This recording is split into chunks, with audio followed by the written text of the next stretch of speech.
akka fuunee akkam jirtu hordoftoota Olomoo chaanaalii nagaan koo bakka jirtan hundumaatti isinaa qaqqabu jecha arrammoo viidiyoo kan biraa qabadheen gara keessanitti dhufee viidiyoon koo irraa fuulii lakkoofsa lammaffaadhee ciree ganama irratti wantoota hojjetannee nyaannu jechuudha. Fuulii lakkoofsa lammaffaan hojjedhee akkasin jaallattan abdii guddaan qaba. Fuulii isa lakkoofsa tokkoffaa liinkii isaa kana jalanis ni ka'a yoo barbaadan dhaxxanii ilaaluu dandeessu. Garuu isa yeroo baay'ee manuma koo keessatti ofii kootiin uumee kan hin hojjedheedha. Yeroo baay'een jaalladha, baay'ee mi'aa'a, anaannatti toleen gargaarama. Kanaaf isa hojjedhee gara keessanitti fidee jalqaba irratti lammata irratti garuu fuulii isa namni baay'een beeku isa hojjedhee isin agarsiisuufan dhufe. Akkasiin viidiyoo kana baay'ee jaallattan abdii guddaan qaba. Viidiyoo kana yoo jaallattan like, share, subscribe godha. Namoota hundumaa biraan naaga'a. Egaa garuma viidiyoo isaatti darbine jechaadha. Suudhaafi tokkoffaa irratti wanti na barbaachisu baaqilaa jechaadha. Baaqilaa akkasiitu na barbaachisa kan kaakkaame jechaadha. Namni irratti ittiin hojjedhu. Lammaffaa irratti timaatimiin na barbaachisa. Mataa'anii timaatimii kana amma kanaan hin hojjedha. Shunkurtii mataa tokko na barbaachisa. Shunkurtii kooti kuni qullubbii adii akka kana ija lama na barbaachisa. Baay'een barbaadu waan ta'eef zayitiin illee na barbaachisa. Zayitii qopheeffadheera. Soogidda yookaan ashaboo as biraan qaba. Warroota kanaanin hojjedha jechaadha. Anuma faana jira. Muradhee haala kanaanii baaqilaan isinitti agarsiise haala kanaan affeeltanii jechaadha. Affeelamuu qaba. Affeeleera jechaadha. Eega affeeltanii booda kan isin hojjettanii timaatimii koo haala kanaan muradheera. Qullubbii adiin koo kunootti barbarree xiqqoon na barbaachisa bifa isaaf zayitii koo ashaboon koos jira. Garuma abiddaa irratti annee hojjenna. Baaqilaa keessan yeroo affeeltan garuu baay'ee isin jalaa bishaatee akka hin bulloofne ija xiqqoo ishee ija akkasitti godhachuu qaba. Egaa garuma hojii isaatiitti darbina. Anuma afaan distii koo irra godhadheera.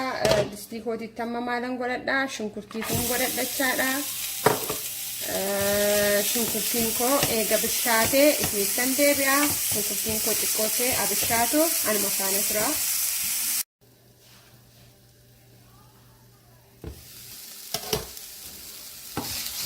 Amma bishaataa jira jechaadha shunkurtiin keenya. Amma kana faanii maalan godhadha jechaadha. Zayitiin itti godhadha.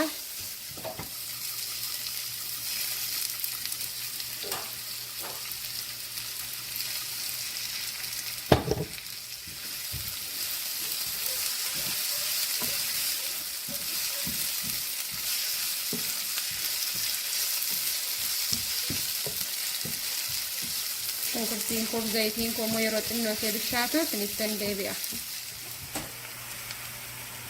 Timaatimii na barbaachisa. Timaatimii koon itti naqadha.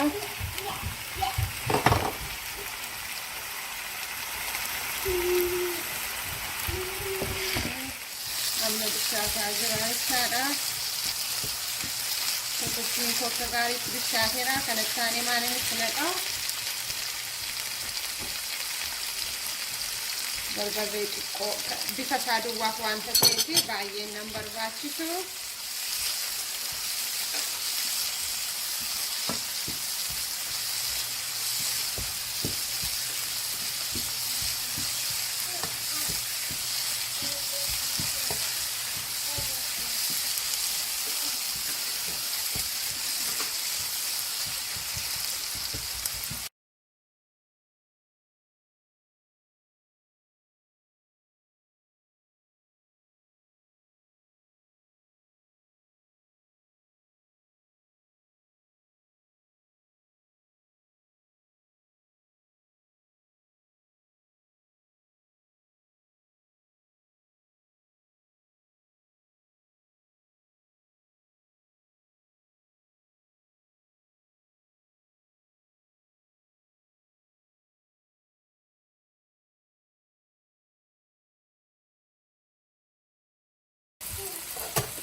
Kanatti immoo qullubbii foon itti godhadhachaadha.